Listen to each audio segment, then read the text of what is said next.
চিকিৎসকৰ ধৰ্মক অপমান কৰিলে এজন জ্যেষ্ঠ চিকিৎসক।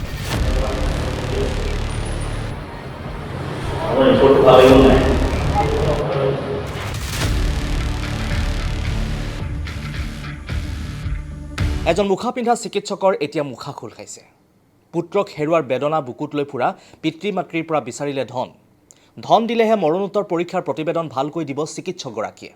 নগাঁও চিকিৎসা মহাবিদ্যালয়ত দীৰ্ঘদিনীয়া জ্যেষ্ঠ অধ্যাপক ডক্টৰ মনোজ কুমাৰ সিনহাই দুৰ্নীতি কৰাৰ অভিযোগ আছিল, কিন্তু প্ৰশাসনৰ ওচৰত কোনো উপযুক্ত প্ৰমাণ নথকাত একো কৰিব পৰা নাছিল চিকিৎসকগৰাকীৰ বিৰুদ্ধে। কিন্তু এইবাৰ সীমা চেৰাই গ'ল চিকিৎসক মনোজ কুমাৰ সিনহাই। দুৰ্ঘটনাত একমাত্ৰ পুত্ৰক হেৰুৱা পিতৃ মাতৃৰ পৰা উৎকোচ বিচাৰিছিল ডক্টৰ মনোজ কুমাৰ সিনহাই। চিকিৎসকগৰাকীৰ এনে দুৰ্নীতিৰ বিষয়ে নগাঁও জিলা আয়ুক্তক অভিযোগ দিছিল দুৰ্ভগীয়া পিতৃ মাতৃয়ে।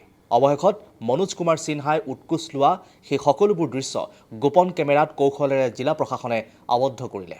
পৰৱৰ্তী সময়ত নগাঁও আৰক্ষীয়ে উপযুক্ত প্ৰমাণসহ জাগিৰোডৰ পৰা আটক কৰে ঘোষখোৰ চিকিৎসক মনোজ কুমাৰ সিনহাক। সম্প্ৰতি নগাঁও চিকিৎসা মহাবিদ্যালয়ৰ আৰু কেইবাগৰাকীও উচ্চ পদস্থ বিষয়াক জেৰা কৰাৰ সম্ভাৱনা আছে এই সংক্ৰান্তত। আচলতে চিকিৎসাৰ নামত মনোজ কুমাৰ সিনহাই চলাই আহিছিল দুৰ্নীতি। মুঠৰ ওপৰত লোভেই পাপ, পাপেই মৃত্যু। এইখিনিতে উল্লেখনীয় যে ঘোষ লোৱাটো যেনেকৈ অপৰাধ, ঘোষ দিয়াটো সমানেই অপৰাধ। সচেতন হওক আপুনি। যদি কোনোবাই আপোনাৰ পৰা উৎকোচ বিচাৰিছে তেন্তে খবৰ দিয়ক আৰক্ষীক। ঘোষখোৰ চিকিৎসক মনোজ কুমাৰ সিনহাক আটক কৰা সন্দৰ্ভত নগাঁও জিলা আয়ুক্তই কি কয় চাওক। মই অত্যন্ত দুখেৰে ক'ব বিচাৰোঁ যে আমাৰ এজন ছিনিয়ৰ ডক্টৰ, এজন প্ৰফেচৰ ডক্টৰ মনোজ কুমাৰ সিনহা, আমাৰ ফৰেনচিক ডিপাৰ্টমেণ্টৰ নগাঁও মেডিকেল কলেজৰ, তেওঁক আজি আমি এৰেষ্ট কৰিবলগীয়া হৈছে। পোনপ্ৰথমে মই নগাঁও আৰক্ষী বিভাগক বিশেষভাৱে ধন্যবাদ জনাব বিচাৰিম। যুটীয়াভাৱে আমি এই অভদ্ৰ লোকজনক আমি ট্ৰেক কৰি আছিলোঁ আৰু বহু অভিযোগ আজি প্ৰায় 3 মাহ দিন ধৰি আহি আছিলে, কিন্তু অভিযোগ আহে হয় আৰু ইমান নিকৃষ্ট মনোবৃত্তিৰ এটা কাম যে কোনোবাই কৰিব পাৰে। আপোনালোকে ভাবক, পোষ্টমৰ্টম চলি আছে, এজন পিতৃ বা এগৰাকী মাতৃ বা কোনোবা এজন আত্মীয় স্বজন সেই মৃতদেহটো লৈ কান্দি আছে, আৰু সেইটো সময়ত মাতি পেলাই হিপক্ৰেটিক ওথ লোৱা এজন ডাক্তৰে যদি সোধে যে ৰিপৰ্টটো ভাল লাগিবতো, আপুনি ভাবক আজি আমি সমাজখন কিমান তললৈ নামিছোঁ। আজি এই ব্যক্তিজনক আমি 3 মাহ দিন ধৰি আমি ট্ৰেক কৰি আছিলোঁ আৰু এভিডেঞ্চ আমি পোৱা নাছিলোঁ।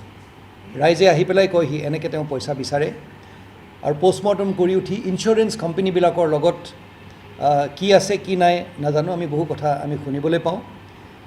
আৰু ৰিপৰ্টটো যদি পইচা দিয়ে, এনেধৰণে ৰিপৰ্ট দিয়ে যাতে ইঞ্চুৰেঞ্চ পাব পাৰে, আৰু যদি পইচা দিব নোৱাৰে তেতিয়াহ'লে এনেধৰণৰ ৰিপৰ্ট হয় যোনটো যাতে তেওঁ ইঞ্চুৰেঞ্চ নাপায়, বা নানান কামত এই পোষ্টমৰ্টম যোনটো ৰিপৰ্ট সেই ৰিপৰ্টটো ব্যৱহাৰ কৰা হয়। সেই পোষ্টমৰ্টমৰ ৰিপৰ্টটো লৈ এটা মৃতদেহ লৈ যদি এনেধৰণৰ লীলাখেলা কৰে, তেতিয়া মই ভাবোঁ যে এটা অত্যন্ত এটা নিকৃষ্ট কাম হৈছে। আৰক্ষী অধীক্ষক মহোদয়ৰ লগত আমি কথা বতৰা পাতি ইতিমধ্যে আমি এটা এভিডেঞ্চৰ বাবে ৰৈ আছিলোঁ। যেতিয়া আমি এভিডেঞ্চ পালোঁ, আমি তেওঁক এৰেষ্ট কৰিছোঁ, আৰু মই আশা কৰিছোঁ যে আমি কোৰ্টলৈ যেতিয়া এই ব্যক্তিজনক লৈ যাম, গোটেই সমাজখনে যাতে দেখে যে এনে এজন ব্যক্তিক সমাজখনত যদি আমি প্ৰশ্ৰয় দিওঁ, তেতিয়াহ'লে কিন্তু সমাজখন কোন দিশত গৈছে সেইটো এটা বৰ চিন্তাজনক কথা এটা হ'ব। এনেধৰণৰ কাৰ্যকলাপ নগাঁও জিলাখনত আমি কেতিয়াও মানি নলওঁ, আৰু তাৰ বিৰুদ্ধে যি বিধিগত ব্যৱস্থা সেই ব্যৱস্থা লোৱা হ'ব।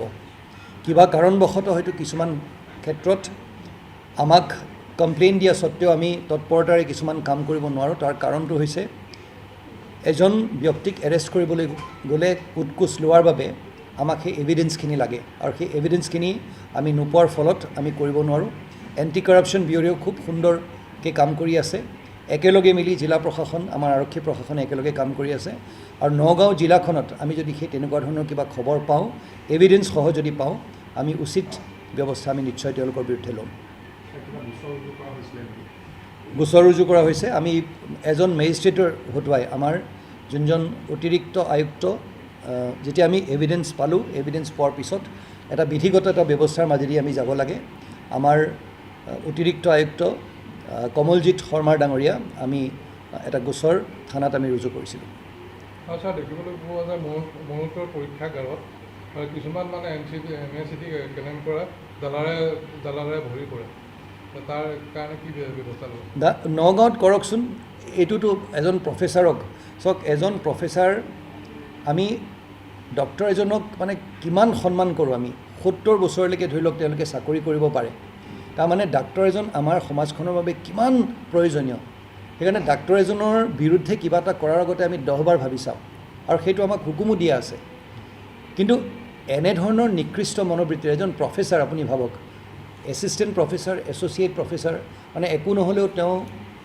58 বছৰ বা 60ৰ আশে পাশে হ'ব তেনে এজন ব্যক্তিক আমি এৰেষ্ট কৰিবলৈ বা তেওঁৰ বিৰুদ্ধে কিবা এটা কৰিবলৈ আমি ভাল নাপাওঁ দালালটো বহুত দূৰৰে কথা এজন প্ৰফেচাৰক যদি আমি এৰেষ্ট কৰিছোঁ দালাল থাকিব সেইটো তাৰ মাজত আমি হাজাৰ চেষ্টা কৰোঁ তেওঁলোকে তাৰ মাজত চেষ্টা কৰিব কিন্তু সেই চেষ্টা আমি ব্যৰ্থ কৰিবলৈ আমিও তৎপৰতাৰে আমি কাম কৰিম আমিও এনেই বহি নাথাকোঁ আজিও আমি যেতিয়া বাতৰি সংগ্ৰহ কৰিবলৈ গৈছিলোঁ তাৰ মৰুতৰ পৰীক্ষা য'ত কৰায় তাত মানে বহুত দালালে ভৰি পৰিছে আপুনি তাৰ কাৰণে হয় সেইটো তাৰ বাবে আমি সংশ্লিষ্ট বিষয়াবৰ্গক আমি মেডিকেল কলেজৰ বিষয়াবৰ্গক আমি অনুৰোধ জনাইছোঁ যাতে তেওঁলোকে সতৰ্ক হৈ থাকে তেনেকুৱা অনবৰ্ত পুলিচ বা মেজিষ্ট্ৰেট গৈ থাকিব নোৱাৰে কিন্তু আমি এতিয়া এটা আমি সিদ্ধান্ত লৈছোঁ যে আমাৰ মেজিষ্ট্ৰেট পুলিচ প্লেইন ক্লথছত যাব যাতে ধৰিব নোৱাৰে তেওঁলোকে আমি ধৰিম আমাৰ চাৰ্কল অফিচাৰবিলাকতো দেখিছে ইতিমধ্যে কি কৰা হৈছে নগাঁও জিলাত তাৰ মাজতো আছে মই দালাল নাই বুলি নকওঁ কিন্তু দালাল আমি ধৰিছোঁ সম্পূৰ্ণভাৱে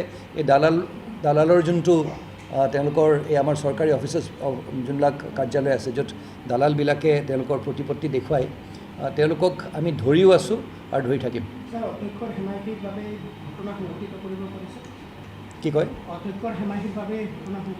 শুনক মই কাকো ব্যক্তিগতভাৱে মই কাৰো প্ৰক্ষেপ মই কৰিব নিবিচাৰোঁ কিন্তু এটা কথা আমি যিকোনো এটা অনুষ্ঠান সদায় আজি ভালকৈ পৰিচালনা কৰাটো যোনজন মুৰব্বী তেওঁৰ গুৰু দায়িত্ব কিবা কাৰণবশতঃ তেওঁ হয়তো গোটেইখিনি কথা নাজানিব পাৰে কিন্তু আৰু কেতিয়াবা কি হয় কিছুমান এনেকুৱা ধূৰ্ত মানুহ থাকে যিসকলে চকুত ধূলি মাৰি বহুত কাম কৰিব চেষ্টা কৰে সেইকাৰণে মই কাকো দোষাৰোপ কৰিব নিবিচাৰোঁ সময়ে ক'ব